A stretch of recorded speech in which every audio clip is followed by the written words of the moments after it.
Today, I'm going to give you 3 steps to building a $1 million Etsy shop. You might think this sounds like clickbait, but I've built 2 7- to 8-figure businesses, and these are 3 of the exact principles I used to build both. So get out your pen and paper because these are 3 principles that you should be applying to your Etsy shop in order to make it a scalable business. The first principle of the 3 is brand. Building a strong brand is the best way to anchor yourself and position yourself as premium. A lot of people are thinking, what does branded mean? What does that mean? Do I have to have like a nice logo and banner and have everything be the same color? This Etsy shop has their logo in the banner, their logo's here. They're putting their logo all over their product pages as well. But is this a strong brand? No, this shop is not positioned as a premium brand. Branded does not mean niche. Branded does not mean you have a matching banner and logo. Branded does not mean same colors. Having a strong brand is really about having strong associations with you, your product, your experience, and your company, right? So when you are brand new, the fastest way to build your brand is through associations. And these are associations with other well-known or established brands. And these are brands that you want to align with. So for my shop, the way I did that on Etsy was aligning with some influencer brands who were on The Bachelor, The Bachelorette, and I was aligning myself with mommy influencers because I was selling to a lot of moms and brides. I had no reputation. I had nothing to stand on, but I was aligning with people who did have a positive, strong brand, and that grew my brand much faster. Let's say you're selling a mug and you want to appeal to that, free people, kind of boho, luxe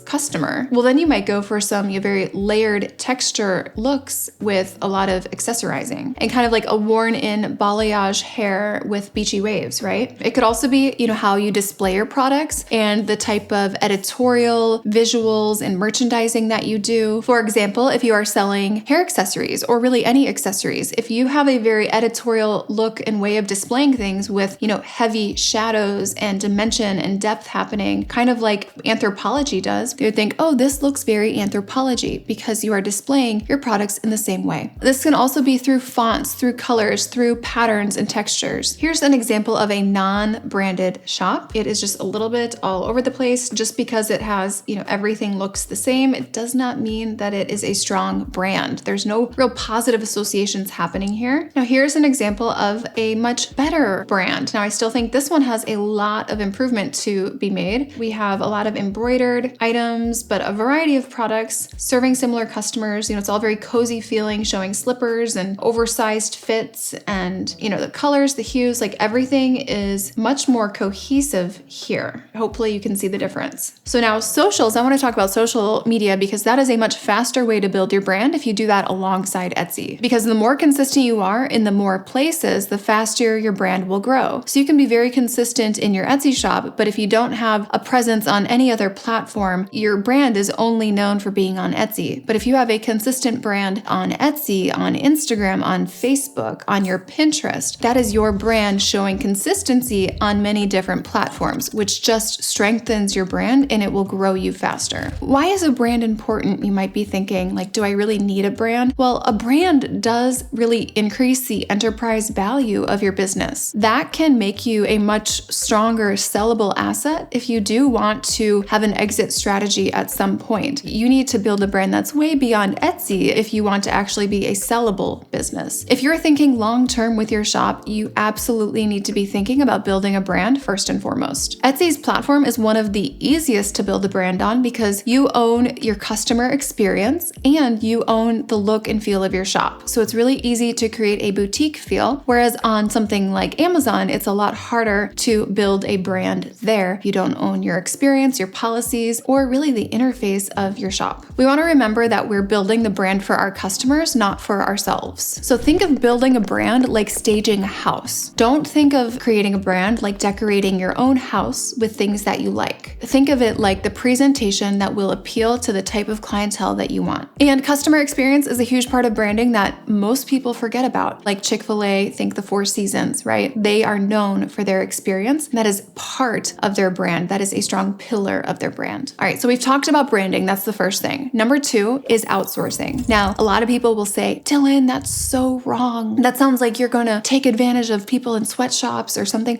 Not at all, you guys. This is about providing good jobs for people who want them, right? And it's about removing yourself as the constraint of the business. If you want to have a $1 million Etsy shop and a happy lifestyle, you will want to learn to outsource. If you don't want to build a $1 million Etsy shop, don't worry about it. But outsourcing is not what people think. Nowadays, you can outsource anything. First, you can outsource non-Etsy related items, right? I recommend outsourcing everything that you don't like to do when you get to a certain level in your shop. So if you're making 6 figures, consider hiring a house manager if you hate doing housework. If you're making 6 figures, but your lawn in the summer takes you 10 hours a week to maintain, consider hiring that out if you don't love doing that. And don't feel guilty about it because you're providing jobs for other people and you're fueling the economy. And providing jobs for others is a gift and it is a blessing that can come from your business. And remember, to whom much is given, much is expected. So be a good steward of the business that you have and consider this as an opportunity to provide a living for other people. Outsourcing doesn't mean that you have to get a local office or space. It does not mean that you have to have people coming and sitting next to you and working alongside you. Every single category on Etsy can be outsourced. People think of outsourcing as just print on demand, working with Printify and Printful, things like that. But every category can be outsourced, whether that be digital, print on demand, supplies, handmade items, vintage. So many people shy away from the handmade category and supplies because they think it can't be outsourced. But there are people out there who just want to make candles. They just want to use their engraving machines. They just want to make the jewelry. They don't want the pressure of running a business and doing customer service. These people are perfect employees. So you can essentially become a print-on-demand business in the handmade category by outsourcing to production partners. These production partners don't need to be local. They don't need to be coming to your house. They don't need to be in your backyard. But you can have any product be print on demand or made on demand by outsourcing production. Some of us, we don't want to do production. We want to be the visionary, right? We don't want to be in the weeds of the operations and the packaging. We have the ideas and we want someone else who can execute the fulfillment. If that is you, Etsy can absolutely still be for you. I've actually never seen an Etsy shop or a product on Etsy, whether that be even a service, a digital product, a physical product, that could not be outsourced within the business if needed. Also, virtual assistants, VAs. A lot of people don't know about VAs, but you can easily find Etsy expert VAs who have plenty of experience on Etsy, who are well qualified and have great experience, and they're used to making $3 to $4 an hour. And that's like really good money where they live. It can provide, a great house, can provide for their family, provide for their education, all their food and necessities, and with very little, you can actually help people prosper. So how do you apply this to Etsy? Maybe you outsource the production of your products. Maybe you outsource the designing. Maybe you outsource the listing creation. Maybe you outsource the creation of mock-ups. Maybe you outsource customer service, or you outsource the actual service that you are selling. Now, I don't recommend starting your business in that way because you do need to be very hands-on to really establish your business so that you know what levers you can pull as the business owner. Like for me, I hardly do anything at this point for my shop, and it's pretty much on autopilot because I've outsourced everything. So we've talked about the importance of brand and outsourcing, but what is the third thing that you really need in order to build a $1 million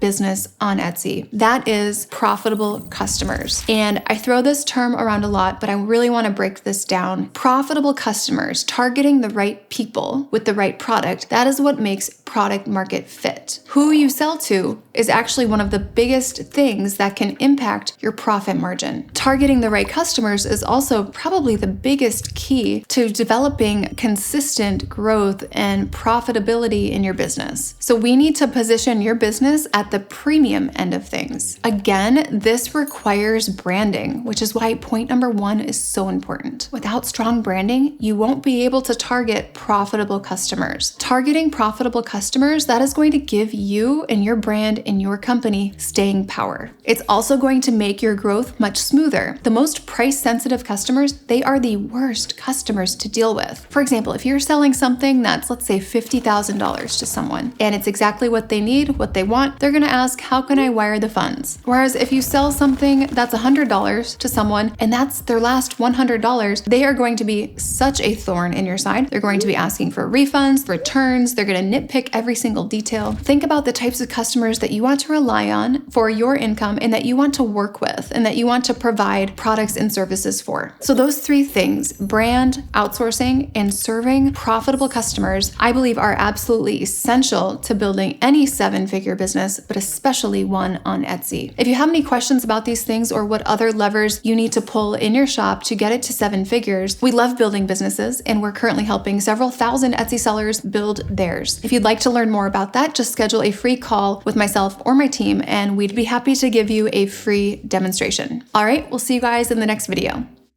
I've gone from about $1,500 to $2,000 in revenue a month to currently, before the month's finished, $4,200 in revenue. I only joined multi-six-figure Etsy Blueprint about 4 weeks ago now,